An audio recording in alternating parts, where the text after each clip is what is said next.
Well, hey there, ladies and gentlemen. Welcome back. This is HD, your broadcaster for this series. And once again, it's GameCom Plantronics, and we're going to have a Terran versus Protoss. Excuse my squeaky chair, guys. I've had friends come over before, and they hear this chair that I'm sitting on. They actually see it, not just hear it. And they're like, dude, HD, why don't you buy a new chair? And I honestly don't have a reason why. Maybe I just like having scoliosis and arthritis by the time I'm 60. But anyways, pretty cheap little Costco chair that I'm sitting on. Anyways, this is going to be a Terran versus Protoss here, and we have Check 6 Ver here playing as the Terran player in Metalopolis. Already, I just want to talk about Check 6 Gaming here, which, you know, they didn't have a StarCraft 2 team, at least not a prominent one before. But they've really come out of the bushes, so to say, and they're kind of representing for Check 6 now, and I think that's great. The more pro gaming teams that get into StarCraft 2, the better. Unfortunately, I don't know Ver too well. In fact, I don't really know him at all. But I do know Check 6 Gaming as an organization. They're awesome guys, and I just can't wait to see how Check 6 performs in GameCom Plantronics. Obviously, they're throwing up Ver, the Terran player, the blue Terran here, who is going to be at the 12 on metal, and his opponent is going to be another player from Vile's Sync. Wow, Vile is really doing quite well in this tournament, so great game so far from them. And, you know, Vile's teammate, Hawk, just defeating his opponent Dice in a best of 5 in the semifinal A. I'm sorry if I ruined that for you guys already, but if you guys are watching semifinal B before A, then you guys, well, you guys need to go back and learn the alphabet, because A comes before B. The chicken came before the egg. Or wait, the egg came before the chicken? One of those. I don't know how to answer that question, but we have Terran versus Protoss. It's going to be Check 6 versus Vile. It's going to be Ver versus Sync. And certainly going to be an interesting matchup here, given that they've spawned close by air, which tends to favor those quick air units. So I would not be surprised to see either of these players going for that quick rush into, you know, a starport, a stargate, one or the other. And, you know, Void Rays are a possibility. Banshees are a definite possibility. I would almost say with 50% certainty we may see Banshees or a Marine Hellion combination dropship as well. And Sync also has the option of going Warp Prism, some Whiterun special tactics for you guys. You guys can find that in the cookbook of Whiterun, page 42. That man loves his Warp Prisms, let me tell you guys right now. So maybe we'll see that kind of stuff. Or we may just see standard ground forces for both these players as well. It's really up in the air right now. Given that Sync has gone for, you know, a double gas already, it's definitely possible he's going to go right into Stargate. So we'll see what happens. And Ver here is going to be going for a 1-Rax FE. Very bold 1-Rax FE here. Did he scout the double gas going up? Yes, he did scout the double gas going up. So, you know, from that, he can kind of infer that more likely than not, it's not going to be some kind of a 4-gate all-in, because why would a Protoss 4-gate with 2 gas when they can 4-gate with 1 gas? So he's thinking right now, you know, it's safe to 1-gate Expo or 1 Barracks Expo. But he's going to have to be a little bit careful nonetheless. This is a very bold opening, especially on a map like this. It looks like we just had a little bit of a pause action here to deal with some... apparently somebody needs to fix the cords in their room. I know, man, that's super annoying when you've got cords just everywhere in your room. It's a super mess, and then you've got a squeaky chair that came from Costco that costs like $5. So I hear your pain, Ver. Hopefully if you win this tournament, you can afford yourself some nice headsets, which... you know, won't get all tangled and corded up. So, it does look like Sync is going to go for a 3-gate expand here. Oh, he's going to do the 4-gate after all off of 2 gas. Wow, I like this. Has he scouted the expansion yet? No, he has not. He's just going to do a blind 4-gate regardless, but now that he sees the bunker, he can almost assuredly know that there is a command center hiding back here, and he just wants to poke to be sure of it, and there he does that. So now he's going to be even more happier about this 4-gate, although, what? Okay, so he's getting a Nexus too. Huh, that's kind of interesting as well. He's saving up all the chrono boost certainly for this 4-gate, but you know, look at all that energy being saved up in the Nexus right now, and he's now he's chrono boosting probes, and he's double chrono boosting probes on one. What is going on here? Did he just use 2 chrono boosts on the same Nexus? Am I watching the right game here, guys? Is this Wood League? This can't be Wood League. I don't know. That must have been a little bit of a misclick right there. But Vile Sync here, I thought for sure was going to go for the 4-gate, especially scouting only a solo bunker at the front. I mean, that is just begging to be 4-gated. And Sync has gone for the Nexus now, which kind of has me scratching my head. But he has done it. So it's a very strange little opening here. You know, if you're going to do this, if you're going to go for 2 bases and, you know, go for all these gateways, then you might as well make it a 6-gate, because you can now afford 2 more gateways, and you can afford to pump out of 6. But he's not, you know, he's not revealing what he's going to do quite yet. Here comes the Reaper. It is going to come in and it's going to see the buildings right now.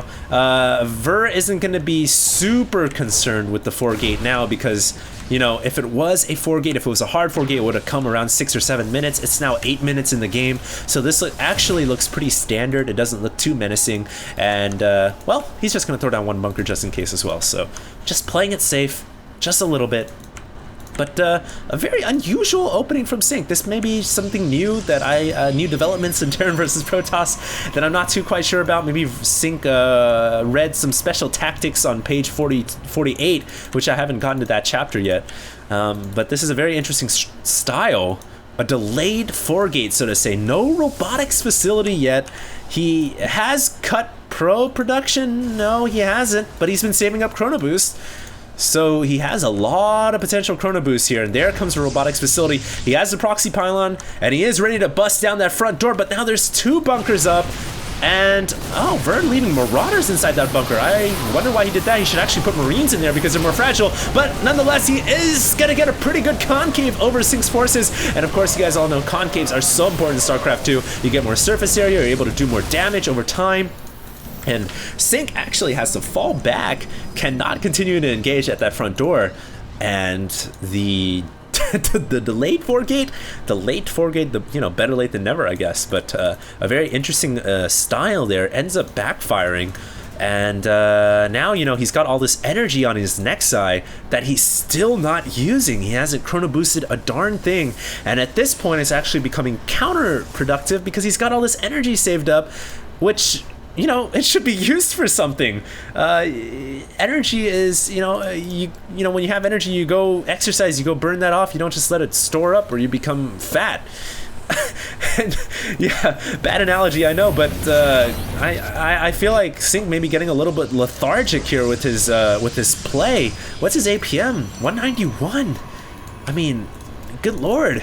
He is getting really lazy with his build here. I still don't know what he's saving up all that Chrono Boost energy for, but I don't know, guys. We'll see. Ver, he has engineering base going down. Looks like he's playing a very common and tried and true tested method, the bread and butter Marine and Marauders against Protoss. You can't really get any more solid than that. Marines obviously dishing a good amount of damage, and Marauders dealing a good amount of damage to gateway units. And you know, very common, very solid. I would not be surprised to see some dropships come out as well to possibly start ferrying over to the natural or to the main of Sync. And we do have 2 dropships currently on the way, but it doesn't look like they're rallied to go for a drop. They're just going to be rallied to the main army. And Ver finally picks off that pesky proxy pylon. And he is gearing up for a move out here. Already has 2 dropships, in fact. Now, here's one thing that Vile Sync has to be a little bit concerned about: the possible elevator technique from Ver. He can elevator his forces from the below ground over Rob's guns, over to on top of Rob's guns, over into the main. So it's a strategy that Sync's got to be aware of. He doesn't want to allow Marines and Marauders to be uplifted into his main. That would not be a nice day for the Protoss at all. And what is he doing with all this energy? Okay, finally he's starting to Chrono Boost now. I guess he was saving it up for a robotics facility to get Colossi out as quickly as possible. But, you know, it's still quite the delayed Colossus, because if he was planning to go for Colossus in the first place, then why not throw that robotics facility earlier? You know, way earlier. I think he had a timing when he could have thrown it down rather than throwing down a 4th gateway. But You know, regardless, we are going to have Ver here moving around with these 2 dropships. He is going to fly right over the observers, and he's going to go right into the steam vents where a pylon is awaiting him. And oh no, these dropships are going to get picked off! And Sync getting a huge blow to his... Sync actually dealing a huge blow to Ver, but Ver, meanwhile, is going to go for an engage at the front door while the Stalkers are in the background. And what is up with these force fields? Those were not the best force fields. I mean, it didn't even chop anything in half. That was like taking a butter knife to a piece of walnut. It just doesn't work. And so Sync, despite that, is actually able to push the Marine Marauder army back quite a bit. The Nexus here, I believe, got canceled, or a pylon at the very least, or something. But Sync able to survive at the front door, surprisingly. I thought for sure he was just a goner, but he was able to hold that off despite the force fields being a little bit lackluster. And we do now have a little bit of Marauder Zealot action here. No micro from Ver, he's just going to allow those Marauders to die with blood spewing out of their guts and gore and all that good stuff. So Sync ends up surviving quite well.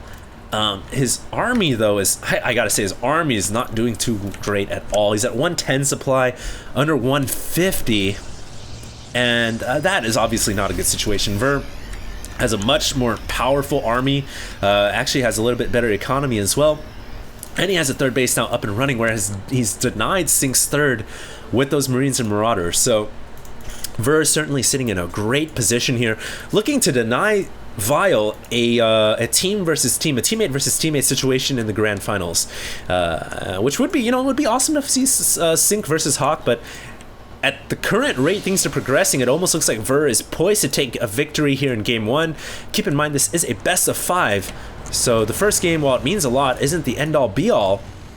But as it stands right now, Ver is looking very good. He's got Ghosts now out on the field as well, and Ghosts, the new unit for a lot of people to call the Imba unit. For a while it was the Infestor, and now a lot of people, I was just watching Inside the Game, which is a podcast that is done with Sir Scoots, manager of EG, In Control, Idra, and Pain User. And Idra himself said that, you know, the Ghosts are now the new Imba unit, and he's hoping to see the Ghosts nerfed in some way or another in the very near future. And, you know, to an extent, it's quite true. Ghosts are used in almost every single matchup. They're so good and so versatile.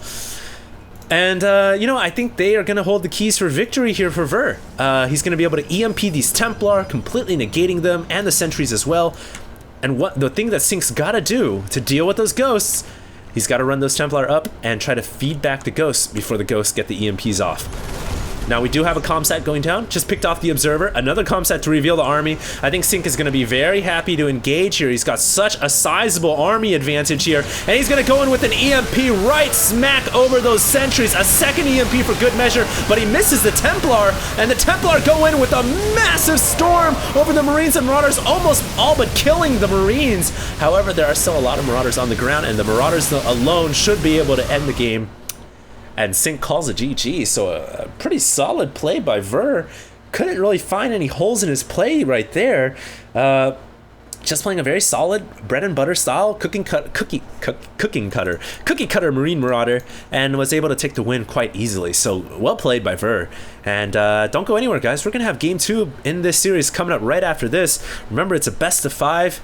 Sync now has got some games to perform, so stay tuned. HD signing out.